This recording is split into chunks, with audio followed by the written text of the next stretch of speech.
Hello, welcome to my channel. Rias Gremory is a 12 years old girl. She has an adorable face, yet she'll be beautiful when she becomes a young woman. She had two big blue eyes that holding a lot of curiosity and wonder, just like any different child.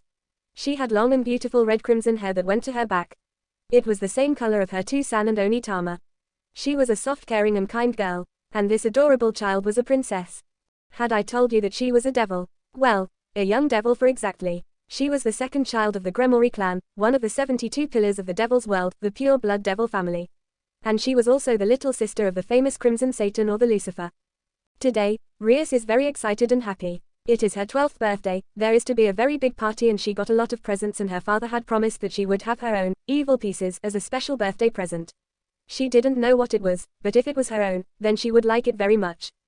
After the party, Sama, when will we come at Ajuka-ni-san's place to get my evil pieces? Asked an excited Rias with starry eyes. It was finally the end of the party, which she had been waiting for all day. We don't have to come to Ajuka-kun's place to get the evil pieces, Rias-tan. He told me that he would come here and give you your own evil pieces set. Came the reply. Before she could ask anything else, a magic circle appeared inside the room, and there was standing the lazy Satan. He waved them with his left arm, while his left arm was hold something that looked similar to a chess set behind his back. Seeing Satan made Rias beamed happily and held out her hands in a waiting manner. Ajuka-ni-san, where is my present? Shaking his head before smiling at the excited little girl, he stepped forward until he was right in front of her. He knelt down to her eye level and showed her the chess set. He gave it to the young redhead, smiling at her happy face, just like the Red Maru and the Gremory Lord. Rias-chan, do you know what is an evil pieces and what can it do? The question made the girl shake her head charmingly. Rias-chan, evil pieces is, brought it down on Rias's head, making a loud ponked sound. As a result, Rias passed out, falling on her back with smoke rose up from her head. It happened to the surprise of the other people. Sirex rushed to their place, and made an attempt to catch the evil kid who dared to hurt his precious Rias-tan, while his mother rushed to his sister to check her status. But to his surprise, right before he could grab the mysterious blonde's back collar, he disappeared in a flash, vanished out of the room view before appearing again behind him and stabbed the wooden sword into his ass, making him shout in pain. Too slow. You should be faster if you want to touch me, the blonde mocked him. Now it was Lord Gremory's turn to catch the blonde. Just as the last time with his son, the blonde disappeared again with a speed that clearly does not belong to a kid, or even a high-class devil. But this time, lucky for him, right before he could be humiliated by the small kid, Grafia had acted so fast and caught the blonde's hand. He took his toy sword and helped him up by the collar.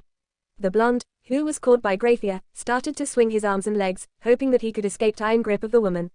She then looked to her husband, who was rubbing his sore button, to Lord Gremory. They all shared a nod before looking for a chair and a rope to tie him down and start to interrogate him. Who are you? What do you think you are doing in this house? How dare you stab my butt and make my Rias-tan hurt? Who sent you here? Do you know what will happen if you don't answer me? They had asked him about 20 questions for half an hour and he still did not comply. All he did was wriggle his legs, which were the only parts of his body he still could move beside his head. He struggled to free himself. All they know about him that he was a Kyubi, one of the legendary beasts of the yokai race, which was confirmed by the 9 tails on his back and the 2 golden fox ears. The legendary Kyubi was confirmed. The blonde had a huge power source, 3 or 4 times stronger than an ultimate devil class, even when he just looked like a 10-year-old, but his power is unstable. Now they were facing the others. Even Rias was there. She had come as soon as she had woken up, and she was curious and wanted to see the strange blonde again. Right the time they didn't know what to do with the blonde, 2 guards rushed in with slightly pale faces. Lord Gremory-sama, Sirex-sama, you need to come out. There was someone out there who wants to meet you, and they are very unhappy. The 2 adults looked at each other with curiosity before nodded to the guards and following him outside, wondering who it could be. When they came out of the huge double doors, their eyes went widened. Stood in front of their house were 2 women, 1 adult and 1 child, 2 Kyubi to be exact. The big one had a really unhappy face and the small one had started to make a pouting face, which was considered to be her unhappy face, like the woman, as soon as she saw them walk out. Sirex asked in surprise. Yasaka Dono, what are you doing here? Aren't supposed to be in Kyoto. The golden-haired yokai leader answered with a slow tone, which made the 2 red-haired devils even more surprised. Is there a blonde boy with 9 tails on his back in there? He looks like this one, she said, then pointed at the child who was puffing her face even more when they looked at her. TSK, I know he is in there, so tell him to come out here or I will come in and take him out by myself. Not here. Just as when Yasaka finished her thoughts, she held the 2 children's shoulders before the 3 of them disappeared in a bright yellow flame-like energy. Leaving the rooms, were the devils that still had many questions needed to be answered, and a little girl who seemed to be upset because her new friend had gone away. Well, that was a strange night. It's not every day we have a Kyubi sneak into our home just to pull a prank like that. Sirex said with an amused voice. The others just nodded at what he said. And today is the day that Rias had her first Pierce member, isn't it? Congratulations, Rias. Although maybe I should go to Yasaka Dono's territory to talk about this later, spoke Lord Gremory. Even they tried to act like normal, they couldn't do it properly. They couldn't hide their precaution and fear in their eyes, but they still hid it well enough that the precious sister didn't see it. Ria's face became totally red when she heard his praise. She smiled shyly with her head turned to the side as she tried to hide her blushing cheeks. Then she heard him asked about what the pawn was. She then answered him while still blushing. Naru-kun, she started. She got a frown from the blonde. A pawn is one of the pieces of the evil pieces set. There were king, queen, knight, rook, bishop, and pawn. When you became my pawn, as a king, I became your master as you became my servant. I became a servant. The mighty Kurama became a servant to someone. I bowed down to no one. The blonde said with an angry tone when he heard about the servant and master part. Please calm down, Naru-kun, it is just the ritual. It is which the other devils call their Pierce. I myself found him as my friend, just when I want you to become my friend. She said with a pleading voice. The girl's explanation made him calm down before asking her again. So unlike most of the devils use these things to make servants, you used it to make a friend. Seeing the girl nod made him smile a little before rubbing her head and made the girl blush again. If then, I shall be your friend Rias, I will be the pawn of Rias Gremory. It took me long enough to write the 3rd chapter. It's been a very eventful week for me. I bought a new smartphone hoping that it would help me writing on it instead of using PC, but in the end, it didn't help me much. My house dog was kidnapped by some bastards. I have to wear glasses as the doctor said, and it's costing me money to buy a pair of glasses. Enough with me complaining. This is the 3rd chapter. It is a little rambled and boring, but I hope you will like it. Well, maybe not hate, it will be better. Yata AAAA, hearing the blonde say he would be her friend made Rias beam happily as she hugged the blonde tightly with her arms, much to the blonde's surprise. He didn't expect this kind of reaction from Rias. Looking at the joyful Rias making the blonde wonder, is she really that happy when she make a new friend? It isn't like making a friend could be that difficult or something like that. It was true of most of the other people, except for Rias's case. After about a minute hugging the blonde boy, Rias realized what she was doing. She suddenly withdrew her arms and used them to cover her blushing face. I was so close, I'd never stayed that close to a boy except for my father and brother, and it felt so strange, Rias thought to herself as her heart kept pumping blood to her face, making it redder. The blonde saw that and started to chuckle. Hey, blushing already? Well, I can't blame you for falling for my attractiveness after all. Because I am just so cool and handsome in women's eyes, muahahaha, he teased her before he burst out laughing in a madman's way which made Rias dumbfounded at him. She stared at the laughing blonde before she smiled as she started to pull the blonde arms, making him stop laughing and looks at her with curious. Annie, let me show you something, it is super amazing and you will like it for sure. She said in excitement as she didn't wait for the blonde to react before climbing down the bed and rushing to the room corner, pulling out some big boxes and started to pick out something before rushing back the bed while holding her stuff to her chest. Himself. Rias giggled at the memory a little before she got herself to sit up, next to the blonde and looking at his dead eyes. She looked at him like that for a few minutes before getting bored and started poking the blonde's whiskered cheeks, trying to wake him up. Na-kun, wake up. It is morning already, wake up. Finding that just some pokes couldn't wake him up, she then tried again with a more violent way as she pinched his cheeks hard, making Naruto yell suddenly before jumping down the bed, much to the girl's surprise. She had thought that he would squirm a little, asking for 5 more minutes, not jumping around like that. Maybe she had pinched him a little too hard. What happened? Is that you stupid Tuniki? 2. Na, key. It is morning already. TSK, looks like it is time for me to go back. Rias expressed sadness immediately when she heard the blonde was going to leave. She then looked at him with her big puppy eyes, hoping it would make him do what she wanted, just like with her Onitama, it worked every time. Are you going to leave? Please don't go, sniff, sniff. Quote. The blonde looked at her eyes, slowly bent down to her eye level, brought his face close to her.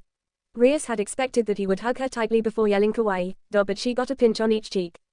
Pulling a tie. Rias flinched away. I know you want me to stay and playing with you, but everything always has its time and it isn't like I won't come back, I still have to watch the rest of those stupid things anyways. Rias heard him said, slowly wiped her tear on the eyes before pouting when he called her treasure stupid. You promise? She asked again, just to find out that she was left in the room. She looked over the open window and stared at the scene outside. Moo, you meanie, huh? I should take a nap too. Don't know how is the clone doing. The blonde appeared in the middle of golden waves, scratching his head while looking at the huge mansion. He then bent his knee down a little before jumped up to the 2nd floor windows. He was about to sneak in before he stopped himself in shock due to what he saw before him. Sitting on a chair, back facing him was a blonde-haired woman, aka Yasaka, the one who we already know. In her hand was the wooden sword. The other side of the room, there was a boy, who was tied onto another chair, his face was tagged a seal on it. The boy had blonde hair, and 9 golden tails behind him. He was none other than Naruto's clone, his clone. So you finally come back, Ek. You really have a gut to sneak out twice a day like that, my dear Kurama-kun, and I have a question, how did you leave a chakra clone to replace yourself? I didn't even feel it. The blonde stayed silent for a minute before sighing and jumping into the room. I had expected that the clone could hide itself longer, you know. Well, if you want to know, I created it right after I teleported to home, then left it there while I turned back to Underworld. Nice plan, don't you think? Oh, I have a question too, how did you know it was a clone? I push more than a half-tail into it, you can't tell the difference until a week later. So how? I am awesome. Yasaka herself was really impressed by the way her mate replaced himself with a clone like that, as it was showed on her face. But when he asked her about did she found it out, her face became redder a little as she started to play with the tip of one of her tails in her hand. Well, it is really hard and embarrassing to say, but because we are mates, sir, I found out when I pulled him on the bed and he tried to run away. While would pull my clone onto the bed make you know? No. He stopped in his mid-sentence before chuckling in his throat, then bursting out laughing. Ha, ha ha, ah ha ha ha ha, so that is how, ah ha ha ha ha, unbelievable. Now I get it. Wow, you really got yourself into a big problem, didn't you, buddy? He said, laughing while looked at the clone before turning to Yasaka. Well, couldn't blame you for that. Yasaka is a beast in that part after all, she is just like a vacuum pump, you know. Oh, and chakra isn't the only thing she sucked out of me, there was a loud smack. He couldn't finish his word as Yasaka, whose tail smacked his face and sent it into the wall. That isn't something to speak out loud, Barker. She yelled at him. She then sat down on the chair, looking at him with concern in her eyes. Kurama-kun, how many chakras have you regained? The room became silent when the question was asked. A few minutes later, the blonde pushed himself out of the wall and scratched his head before answering. How much chakra? 4 tails, I guess, maybe 5 if I didn't create him, the blonde answered while looking at the clone, who was struggling to get out of the chair. He then turned his view to Yasaka's place before jumping onto her lap, much to the woman's surprise before she started to pet his ears. Yasaka raised her eyebrows at the answer for a second before smiling softly at him. So, basically you are still a kid and a naughty one too. Dare to sneak out of the house in midnight to play a prank and got yourself to become a devil's servant. What did you think when you left the girl who turned you to a devil? And I thought it was impossible for someone who has so much power like you or your brothers to become a devil. Well, she said she wanted me to be her friend, and you have to look at her eyes that time, they are just like Konu-chan's when she wanted me to show her the Bijuu Dharma. I can't resist those eyes, you know. And more than that, you don't have to worry about her, she is a good girl, a little shy too, she gets blushing pretty usually, maybe I should take Konu to come with me too, I will introduce the girl, my little princess. Concentrate, Kurama-kun, I want to know some things very not right here. I want to know what piece the girl used to turn you to a devil. Was that Bishop's or the Queen? Yasaka asked with curiosity in her voice. There was something she needed to know. Still, do you remember how it looked like or what the piece was called? Her eyes were attached to a necklace. It was a long, small black chain, the face of it was a silver pawn, ran along the side of it were many black lines covering most of the surface. The blonde started swinging it slightly in front of her eyes as he looked at her face. A pawn, and what kind of pawn is this? I haven't seen a pawn piece like this before, and more than that, I remembered that the girl's pieces were red. And where did you get that? The blonde looked at her, then the necklace he was holding before shrugged off. I pulled it out of my chest, where she put it in, of course, where else could it be? Pulled it out of your chest? How can it be? I have never heard anything like this before. Something like this is even possible. The blonde put the necklace on before getting up from her lap and scratching his back. This piece thing is pretty annoying, you know. When the girl pushed it into my chest, it tried to dominate my chakra while release its own power into my body. It is just like the time when the idiot Orochimaru used his curse seal on me. So I used my chakra to cover it and then destroyed all the strange power inside it and put my chakra in as a replacement. Now it become my. It is cool, isn't it? Right, Yasaka? Hey Yasaka. Yasaka-chan, yo, the blonde asks her and he doesn't get any answer back. She was still busy staring at the necklace in her hands and seems to be lost in her thought. Naruto waves his hand, making weird face any something else, but she is still like a statue. He then has something in his hand and starts to giggle as he brings his index finger and his thumb together and ready for a poke to his mate forehead. He was almost touching her head as Yasaka suddenly turns her eyes to him and staring at him instead of the face of the necklace. It makes the blonde jump back in surprise and sweating a little as he feels her eyes looking at him. So, if the piece was changed by you, then you didn't become a devil. The blonde, when he has calmed himself down a little, he then sit down on the floor with his leg crossover, his tails bunch up at his butt as they slowly lift his body up to the floor, almost as high as Yasaka, who is sitting on the chair and looking at him with waiting for glances. Yes, he answered while scratching his chin. Yasaka's eyes soften a bit as she takes a moment of silence before turns her head to Naruto. You said this piece contained your chakra, right? How much? Yasaka asks with a soft tone. It seems that Naruto has enough power to break the evil peace system and avoid being changed. It is a good news after all, so she doesn't need to get mad at him anyway. So she wants to know what he is going to do with the matter with the devil family instead. Maybe it is about a half-tael worth. The piece isn't very strong after all.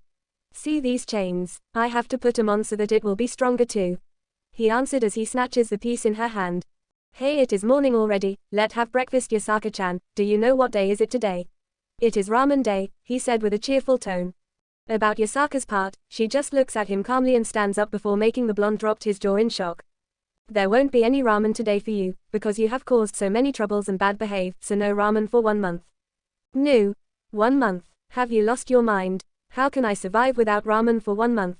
You are so evil. Maybe I should call you Yasa Evil or Evil Sake instead. The blonde shouts as he started pouting and calls her by some stupid name which he can think out. Jay, I will tell Weirdo-chan to cook ramen for me, he shouts as he walks out to the door and turns back to her place. You heard me, Yasa no Baka. He runs out of the room, leaving Yasaka behind, who could only rub her eyebrows due to a headache. Yasaka sits there for minutes before stands up, leaves their room and heads to the kitchen with a small smile on her lips. She wonders what her childish husband will do to make Roswise cooks ramen for him. That girl even doesn't know how to cook simple food. Did Kurama-kun forget that? It violently. You have planned it before, haven't you, Naruto-sama? Planned what? I don't know what 100 yen you are talking about, he said with an innocent voice.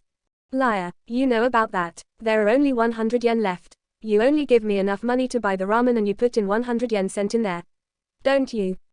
She says as she pulls out Gama-chan, which is completely flat now, and holds it behind the leg and turns it upside down, shakes it a few times before a 100 yen cent drops out.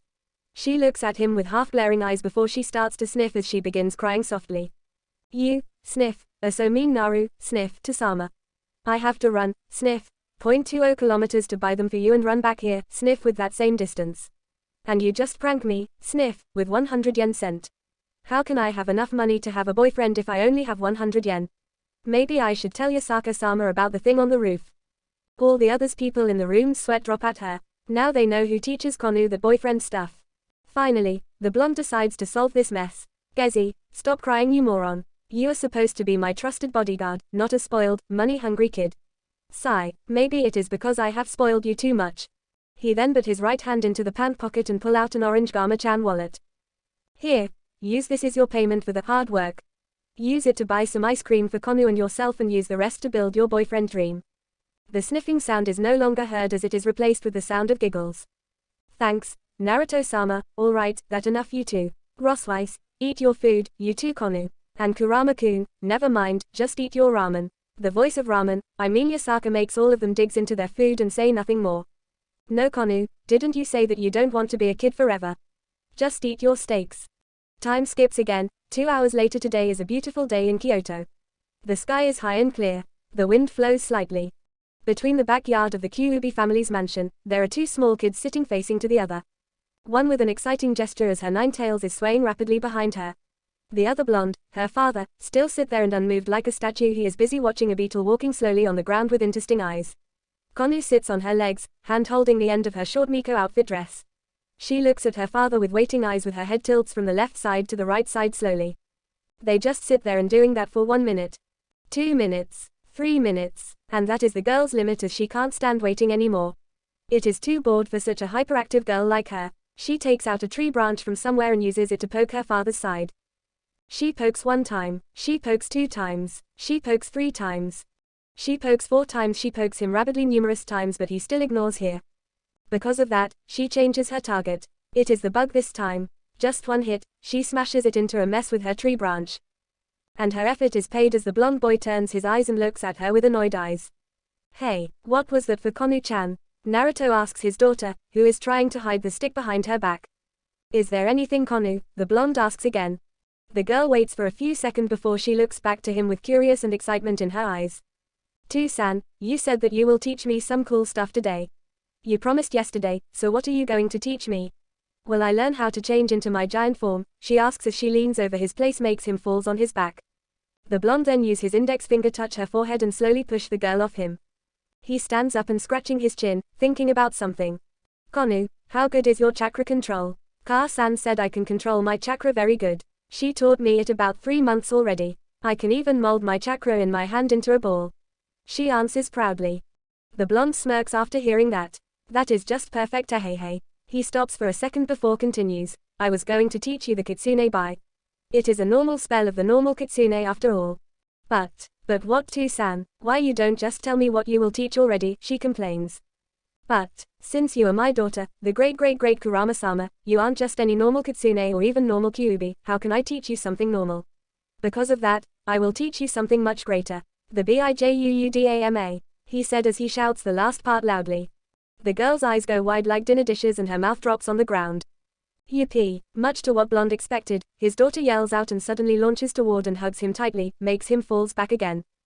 Thank you to-san, you are the best. He grins widely at her. Am I doing it right to-san? The girl asks. Yeah.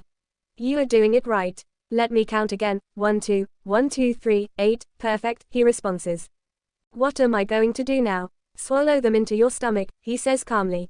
The girl follows his order and swallows the black and blue balls of chakra in her hands. I don't feel very well to-san, are you sure I am doing it right? I think I am going to, Konu said with a green face as she covers her mouth. No, wait, not yet. Wait for my signal, okay, now, he yells. Blair hhhh, the girl just waits for that and she spits the ball out, but instead of spitting it far away, she spits it to the ground, where she and her father are standing. Kaaaaaboom, after the huge explosion, the backyard is replaced with a giant black hole like a missile just landed here. Standing in the middle of the hole the two kids, their face is totally black, well black from the head to the toes actually. Kurama-kun, Konu-chan, where are you? Someone is calling their name. Oh my god, Kurama-kun, Konu-chan. Are you okay? What is with the huge explosion? Yasaka asks with worry. Instead of answer her question, the two kids just grin as they fall on the back and fainted with their face still grinning. They have succeeded. Moment to think. The boy, did he had 9 tails like foxes behind his back? Was he really a Bijuu like his daughter said, or he was just simply a Kyuubi yukai, which was pretty rare too but not a matter in this situation. She then held the book up again and stood up, she went to the bookshelf and put it back to where it was and walked out of the reading room. After all, what happened had happened already, her daughter had made him become the first member of her peer somehow. She hoped that the blonde boy was only an over-obstreperous kid like the way he looks. Ria-tan, the childish voice of her brother made her lifted her head up and look for where the sound came from. It came out from their main gate from outside. You have some guests here Ria-tan, her brother called again. This time, Ria's eyes became bright up when she heard she had guests. Was it Sona came to play with her? Or it was him? Rias couldn't stand the curiosity anymore as she jumped down the chair she was sitting and ran out to gate. When she came there, her eyes couldn't help but become wide as 2 plates. It was him, she could see him was standing there in front of her brother. Her Na-kun had come back to her, he was here. Na-kun, Rias forgot all the anger and sadness for him as she ran to his place, suddenly jumped up and wrapped her arms around his neck, her leg wrapped around his waist and head placed on his shoulder. The scene made some of the other people there raise their eyebrows in surprise, while some twitched theirs in annoyed. Yo Tomato, long time no see, how are you? The blonde asked with a playful tone mixing with a little surprise as he didn't expect she to suddenly hug like this. Moo, long time no see, you said you will come back soon but you didn't keep your promise Na-kun. And don't call me Tomato. She whispered into his ear. The blonde himself felt a little uneasy now because the young girl was a little heavier than the way she looks. He pulled her out of him slightly and put her onto the ground, made she stood on her feet and looked at him with her wide eyes. No, I didn't broke my promise since I didn't make one from the beginning, Dee, he said to the girl calmly and then continued. And I will keep calling you Tomato because I think it sounds cuter than Rias, don't you think so? Or maybe I will consider to call you by a different name if you call me Naruto-sama. He wiggled his eyebrows at Rias and made her cheeks blush when she heard he made a pet name for her and mentioned about she cute. Oh, it was exactly like the love stories in the anime she watched. Rias pointed her index together in a shy manner, eyes glance over the smiling blonde. Did you two finish? The voice of Yasaka made the attention change from the Gremory princess and the blonde to the blonde beauty. When Yasaka realized that all eyes were on her now, she decided to speak again. Gremory Dono, Lucifer Dono, could I have a talk with you in your office? Yasaka asked with a straight face. The Gremory Lord looked over his son and then looked back at her and nodded. Ah, of course, this way Yasaka Dono. He then led the way to the room. Followed him were his son and his wife and the blonde woman. Now at the gate was a pair of kids and a pair of adults left. "Nae-kun, this time, will you stay here for a long time?" Rias asked after she got herself out of the embarrassment, although her index was still poking each other. "Yeah, we will stay here for a long time, about a month I guess, since Yasaka has some business to take care of and she didn't want to bring me and Kanu along because she fears that we may cause things to mess up." The answer made Rias' eyes went wide with happiness but then showing confusion when she heard "we." "Uhmna-kun," she asked and got his attention. "You had said, we, then you are not the only one to come here." The blonde raised his eyebrows. "Yeah, I said, we, like I said, Yasaka didn't want to bring me and Kanu with her. So I took Kanu with me and come here. Oh, by the way, let me introduce you my cute little daughter," the blonde said with excited, and he turned his head to behind. He was about to call Kanu but he saw she wasn't there. There was only Rosway behind him at that moment. The blonde scratched his chin in confusion before looked up to the white-hair girl. "Weirdo-chan, where is my daughter? She comes here with us, doesn't she?" The white-hair girl twitched her eye a little before pointed at behind her back. Behind her, there was a small girl who looks like a chibi version of Yasaka was chasing a butterfly as her arms were lifted over her head, intended to catch it. The girl chasing the beautiful bug without a care of anything around her. Kanu slipped and fell face down to the ground but then she stood up again and returned to her chasing game. Naruto palmed and rubbed his face, he then shouted, "Boy Kanu, come here." The girl, after hearing her father called her, she then tiptoe ran back to Naruto's place. The girl looked at him with her big round eyes. "Hi, Tu-san." The blonde nodded his head before starting the introduction. "Okay Tomato-chan, this is my daughter Kanu and the girl standing there is Roswias, she is my bodyguard. Kanu-chan, Weirdo-chan, this is Tomato-chan." After the introduction, Roswice bowed her head at the red-hair girl while Kanu was waving her hand rapidly instead. "Hi, I am Kanu, you are Tomato-chan, you gave my father the necklace, right? Could you give me one too?" the girl said with an excited voice and a pleading look at the necklace part. "Hi, my name is Rias Gremory, not Tomato exactly. This one is Grathia, she is my brother wife, also his personal maid," Rias greeted back, slightly a little confused by the necklace part. She then looked to the blonde's collar and there was really a necklace there. But then, Rias decided to ignore it. The blonde himself was busy staring at Grathia with calculative eyes. "Hey Weirdo-chan, she looked exactly like you know. Cold face, white hair, you sure you don't have any lost sisters?" The blonde joked and get a smoking lump on the head. He hugged his head and nursed it with his hand while looking back at Ross eyes with a glare. "If you want to say about the accident that my little sister accidentally changed your mate into a member of her clique by somehow, I could defend her." "No, I didn't come here to talk about that. I come here this time to ask a favor," Yasaka said, brought the confusion to the other devil in the room. "A favor you said, could you tell us what would it be?" Lord Gremory continued his son. "I would be very grateful if you could take care of Kurama-kun and Kanu-chan for me in 1 month. Yasaka's answered. The devils looked at each other before looked back at her. "You want us to take care of your daughter and mate for 1 month?" Venelana asked the other woman. "I thought you hate devils." Yasaka waited for a second before opened her mouth. "I think saying let them stay here for 1 month is more suitable in this case since I believe Naruto can take care of himself and for Kanu too. But I also afraid to left they alone at home with no one stop them from destroying all Kyoto. And I don't hate devils, I just don't like you much." The devils made an shape mouth when they knew the real reason. She needs someone to stop the children from destroy the thing. And someone was Sirek, the leader of the devils, the person Yasaka thought could do the almost impossible mission. "So, will you accept my favor?" Yasaka asked again. The other stayed silent and looked at the blonde woman. In her eyes, they could see that she didn't take no as an answer. They also wrote that she would teleport herself out of here and left those two at here as the same as she wouldn't pay for the damage the children caused.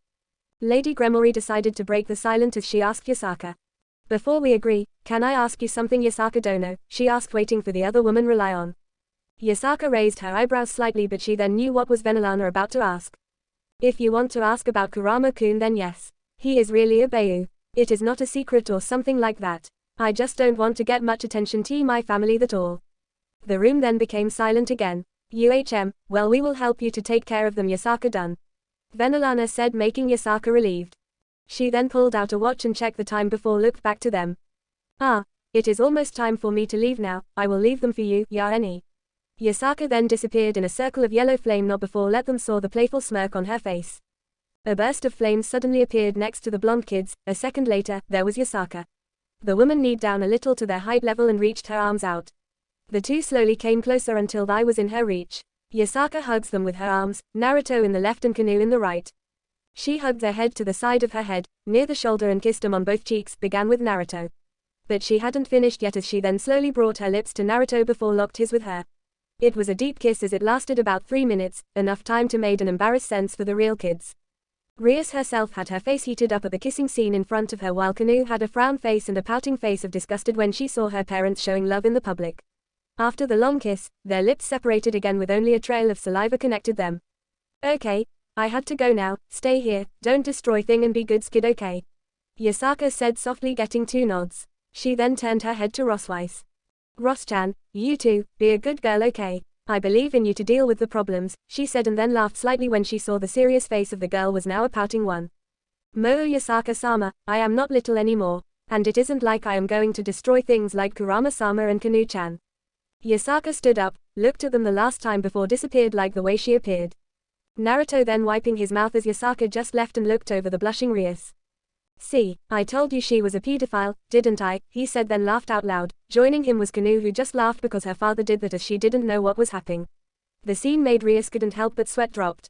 Get it yourself, those arms aren't for decorated, are they? Moo, you had promised to play tea party so play it properly and it not because of me you was lost the chess. Who know the great Kurama-sama could play chess badly like that. He even lose to a little girl. The red hair girl said mockingly which caused Kanu giggled with her hand cover her mouth. Rossweiss who was standing behind them was trying herself not to giggle as she was biting her lips and her cheeks inflated slightly when she heard that. But then she saw him looked at her and Kanu with those dark eyes. Those creepy eyes of his made her know one thing. She would need to hide all her clothes, money and prepare some white hair dyes and the aid kit. Damn, should she warn those girls? Maybe not.